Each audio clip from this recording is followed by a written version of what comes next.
तर आता देवेंद्र फडणवीस हे जरी मुख्यमंत्री होणार असले तर एकनाथ शिंदे उपमुख्यमंत्री पद स्वीकारणार आहेत का, हा महत्त्वाचा मुद्दा आहे। सत्तेबाहेर न राहता सत्तेत राहून सरकार चालवा अशा सूचना कारण त्यांना देण्यात आल्या असल्याचं कळतंय। तर यावेळेस शिंदे सेनेच्या नेत्यांची एकनाथ शिंदे यांच्याकडे मागणी सुद्धा बघायला मिळतेय।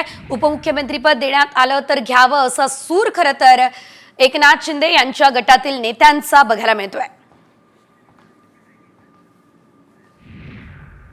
तर आता देवेंद्र फडणवीस हे जरी मुख्यमंत्री होणार असले तर एकनाथ शिंदे उपमुख्यमंत्री पद स्वीकारणार आहेत का, हा महत्त्वाचा मुद्दा आहे। सत्तेबाहेर न राहता सत्तेत राहून सरकार चालवा अशा सूचना कारण त्यांना देण्यात आल्या असल्याचं कळतंय। तर यावेळेस शिंदे सेनेच्या नेत्यांची एकनाथ शिंदे यांच्याकडे मागणी सुद्धा बघायला मिळतेय। उपमुख्यमंत्री पद देण्यात आलं तर घ्यावं असा सूर खरं तर एकनाथ शिंदे यांच्या गटातील नेत्यांचा बघायला मिळतोय।